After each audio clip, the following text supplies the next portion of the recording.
काल परवा जर बघितलं असेल माहिती तुम्हाला, तर आपल्या इथलच्या विरोधकांनी जो आपल्या इथलचा स्थानिकचा आमदार आहे त्यानं सकाळी 6 वाजता या तुमच्या भावाच्या घरी 100 पोलीसवाले पाठवले. 100 पोलीसवाले. किती पोलीसवाले पाठवले? 100. माझे घरामध्ये लेकरं झोपलेले, बायको झोपलेली, आई झोपलेली, आणि त्या पोलीसवाल्यानं खट खट खट खट दरवाजा वाजवला आणि सर्च वॉरंट दाखवला आणि सगळे पोलीसवाले तुम्हाला सांगतो लेडीज सगळं घरामध्ये घुसले. मी त्यांना म्हणलो, अरे बाबा काय चलले काय?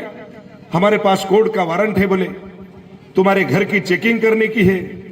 आता तुम्ही सांगा, एका आमदाराच्या घराची जर माय हे चेकिंग करत असतील कोणाच्या सांगण्यावरून, तर सर्वसामान्य माणसाचं काय आहे याचं मला उत्तर तुम्ही दिलं पाहिजे.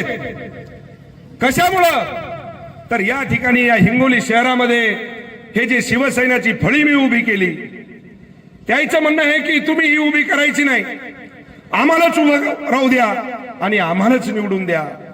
अरे लोकांनी तुम्हालाही निवडून दिलं असतं, तुम्ही जर चांगलं काम केलं असतं, तुम्ही जर कुठे एखाद्या अड्ड्यावर जर सापडले नसते, तर या मायबाप जनतेने तुम्हाला सुद्धा तळहातावरच्या फोडासारखं वागवलं असतं. ध्यानात ठेवा. हे संतोष बांगर चुकीचं कधीच करत नाही. मी जे बोलतो ते अंतःकरणातून बोलतो. या संतोष बांगरनं गरिबी बघितलेली आहे की गरिबी काय असती.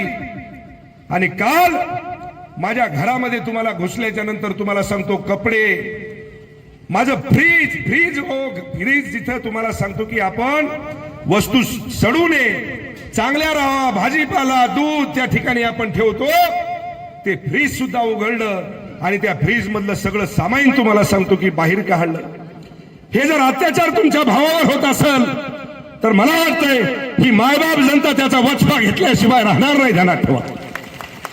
आणि ऐका, 27 तारखेला आपल्याला सगळ्या जणांना आपलं वंजारवाड्याच्या बाजूला जो मंगळवार आहे त्या मंगळवाराच्या एरियामध्ये दुपारी 2 वाजता माझ्या सर्व माता बहिणीने त्या ठिकाणी आपल्याला जमायचंय. माझ्या सर्व लाडक्या बहिणीनं कुठं मंगळवाराच्या ठिकाणी सगळ्या जणांनी जसं जसं आपल्याला येता येईल तसं तसं तुम्हाला सांगतो की शॉर्टकट मध्ये या.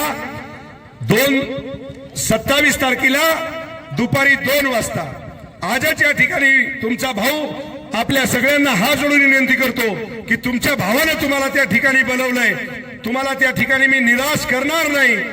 याच्याही पेक्षा तुम्हाला सांगतो की त्या ठिकाणी आपण सगळेजण भेटूया. आणि जाता जाता मी आपल्याला एवढंच सांगेन की या भावाचा शब्द हा माझ्या बहिणीसाठी अंतिम राहू द्या.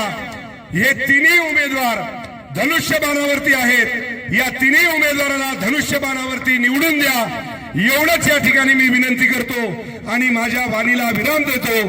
जय हिंद, जय. अरे त्याला दुनियाची ताकद पाडू शकत नाही. ताकद इथून बोलतो, इथून षडयंत्र रचायलेत आज आमच्या भावाच्या मुलाला आणि आमच्या भाच्याला. तुम्हाला सांगतो की गाडी पाठवली त्यांना उचलण्यासाठी.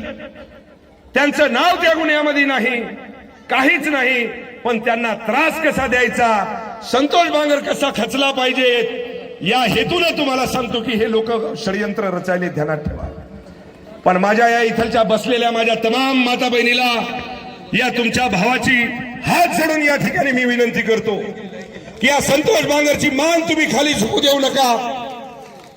या ठिकाणी 2 तारखेला सर्व एका साईडला थांबा. कार्यकर्त्यांना विनंती, आपण थोडं पाठीमागं थांबा. चला चला.